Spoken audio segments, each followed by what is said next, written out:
চলে আসলাম নতুন একটা ভিডিও নিয়ে। তো চলো তোমাদের সাথে শেয়ার করি। আজকে আমি বানাবো ম্যাঙ্গো আইসক্রিম।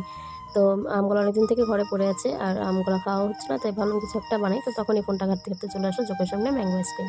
তো আর কি ফোনে দেখেই বানানো, তো আমিও বানিয়েছি। খুবই সিম্পল, একদমই কম জিনিস লাগে আর সবই ঘরে ছিল প্রায়। তো দেখো, প্রথমে আমটা আমি গ্রেট করে নিয়েছি আর দুধটাকে ভালো করে ফুটিয়ে নিয়েছি। 1 গ্লাস দুধটাকে হাফ গ্লাস করতে হবে।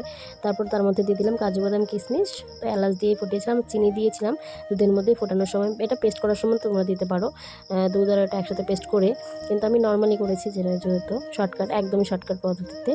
তো তারপর আমি পাউডার দুধ দিয়েছি ঠান্ডা হওয়ার পর। তো রেডি আমার ম্যাঙ্গো আইসক্রিম। দেখো আমি কন্টেনারে ঢেলে নিচ্ছি, আর হ্যাঁ, কন্টেনারে ঢালছি কারণ আইসক্রিম কন্টেনারটা আমার কাছে নেই, তাই এই কন্টেনারে ঢেলে নিচ্ছি।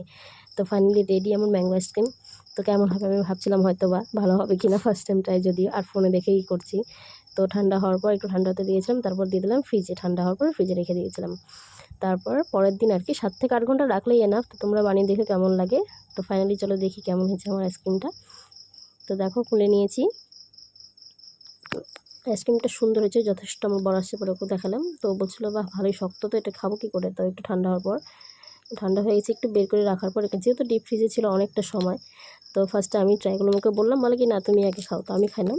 তো আমি হচ্ছে অতটা ভালো হবে না, কিন্তু সত্যি ভালো ছিল। হয়তো বা মনে হবে যে না ফেক, না একদমই বাস্তব ভালো ছিল। এইভাবে অবশ্যই বানায় খাও, ভালো লাগবে। ট্রাই করে দেখো। আমার বড় খেয়ে বললো অসাধারণ, দোকান ফেল।